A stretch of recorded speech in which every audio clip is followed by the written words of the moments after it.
pandemi COVID masih nyata ada di negara kita. Di semua tingkat diliburkan selama 2 pekan.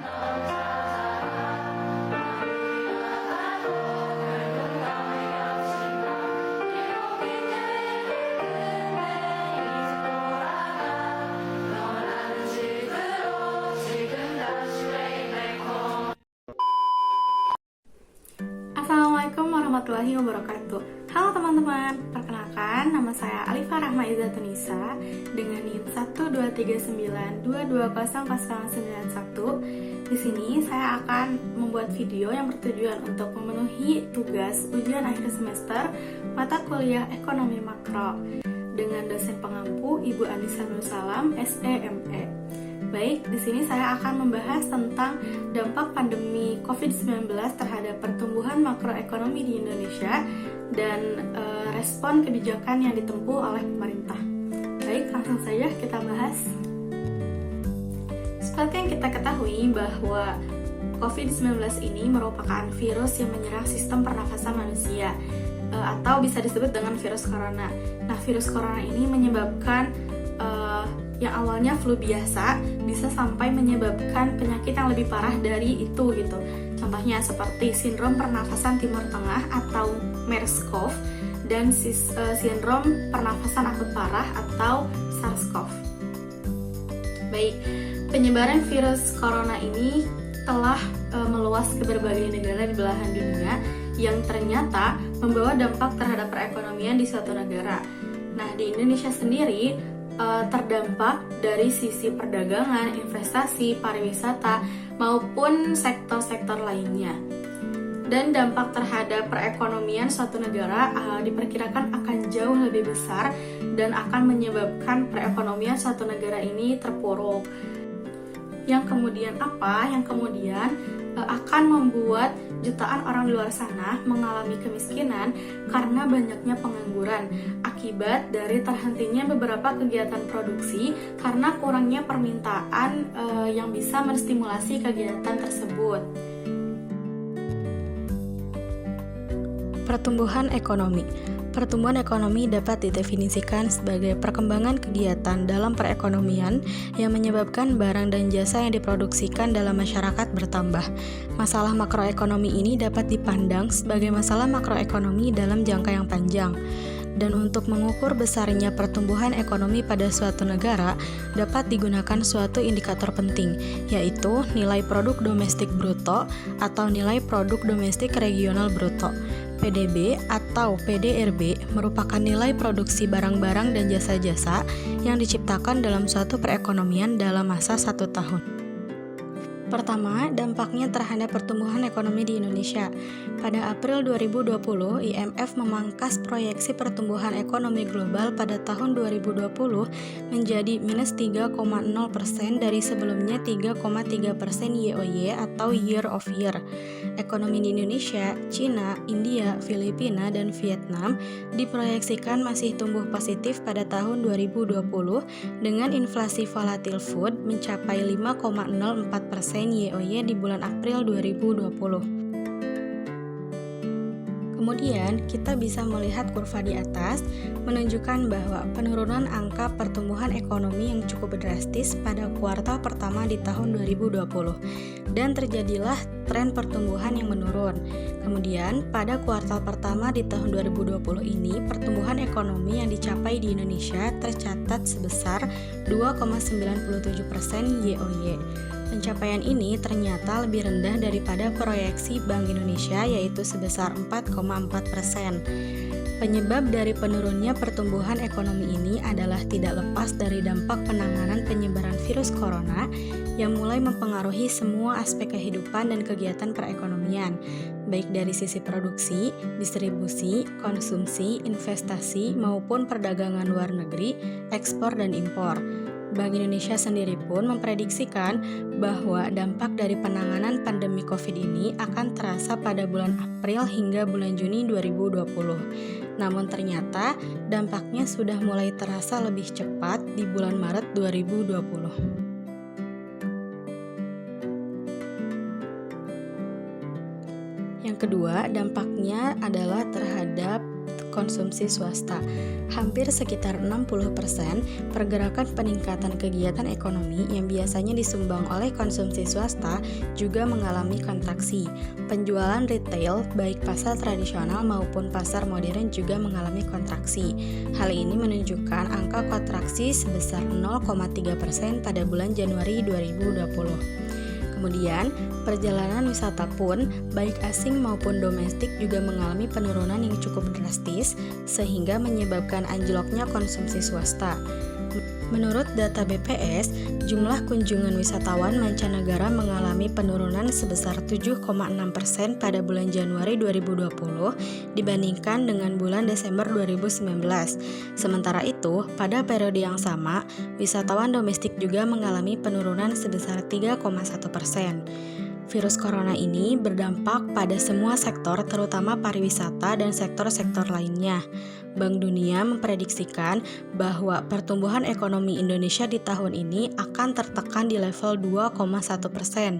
Hal ini disebabkan oleh terus meluasnya penyebaran COVID-19, baik di dalam negeri maupun luar negeri. Bank Indonesia pun telah memproyeksikan pertumbuhan ekonomi Republik Indonesia menjadi di bawah 5% atau hanya sekitar 2,5% saja yang pada tahun-tahun sebelumnya mampu tumbuh mencapai 5,02%. COVID-19 ini juga memberikan dampak buruk yang cukup besar bagi sektor pariwisata di Indonesia.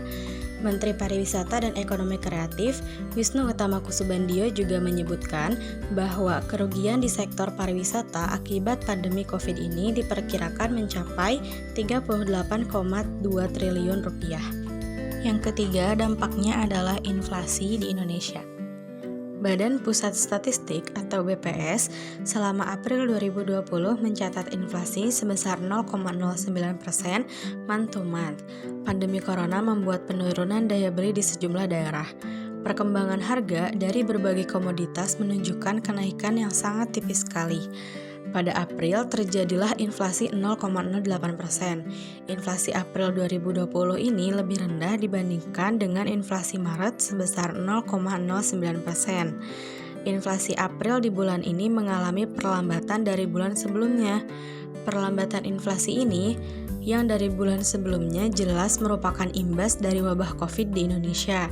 Karena jika kita melihat dari grafik inflasi dari tahun ke tahun, apalagi selama masa bulan puasa dan lebaran, grafik inflasi akan selalu naik. Tetapi inflasi ini tidak biasa jika dibandingkan dengan pola sebelumnya. Ketika memasuki bulan Ramadan, inflasinya akan meningkat. Tetapi tahun ini melambat dari Maret sebesar 0,9% dan April 0,08%. Jika dibandingkan tahun lalu juga melambat. Selanjutnya, dampak keempat terhadap investasi.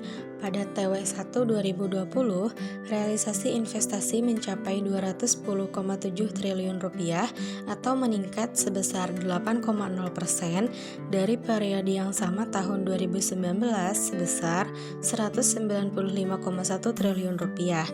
Realisasi investasi ini sudah mencapai 23,8% dari target investasi tahun 2020 sebesar 886,1 triliun rupiah, yang terdiri dari PMDN sebesar 112,7 triliun rupiah dan PMA sebesar 98,0 triliun rupiah.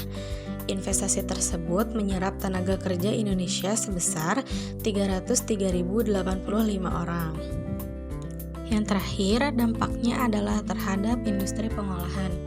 Meskipun mengalami perlambatan karena pandemi COVID-19, sektor industri pengolahan masih tumbuh positif di tengah kondisi demand luar negeri maupun dalam negeri yang sedang tertekan.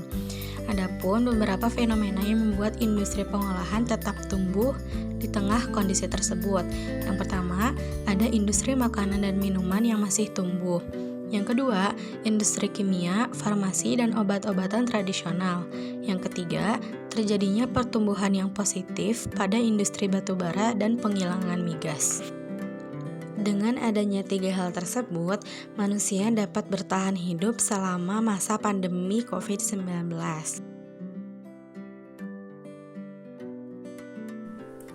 Oke, selanjutnya saya akan membahas mengenai kebijakan-kebijakan yang ditempuh untuk menstimulasi kegiatan perekonomian di Indonesia. Kegiatan perekonomian domestik di tahun ini utamanya ditopang oleh pengeluaran pemerintah atau belanja pemerintah. Dan dalam menangani pandemi COVID ini, pemerintah harus bekerja keras untuk mencetuskan berbagai paket kebijakan, baik kebijakan dalam hal pencegahan penyebaran pandemi COVID maupun kebijakan dalam hal peningkatan kegiatan ekonomi. Stimulus kebijakan fiskal menjadi yang paling utama dalam mengurangi dampak negatif yang ditimbulkan oleh pandemi ini dalam kegiatan perekonomian, terutama bagi pelaku usaha dan masyarakat yang terkena dampak lebih besar daripada yang lain. Stimulus pertama yaitu 1.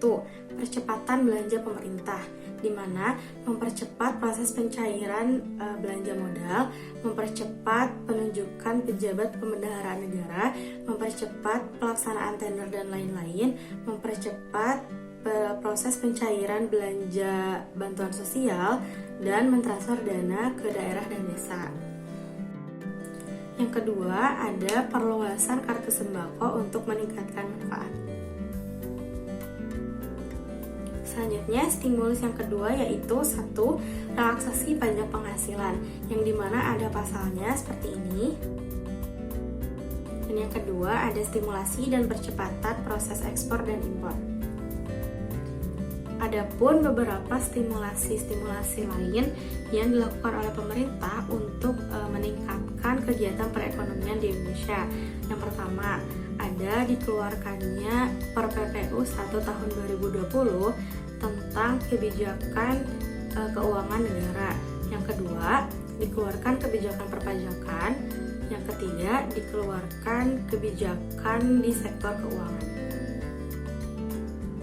Mungkin cukup sekian yang bisa saya paparkan dan jelaskan kepada teman-teman mengenai permasalahan ekonomi makro di Indonesia pada saat pandemi COVID-19. Semoga apa yang saya sampaikan bisa menjadi manfaat dan wawasan baru bagi teman-teman, khususnya bagi saya sendiri. Kurang lebihnya mohon dimaafkan. Wassalamualaikum warahmatullahi wabarakatuh. Terima kasih.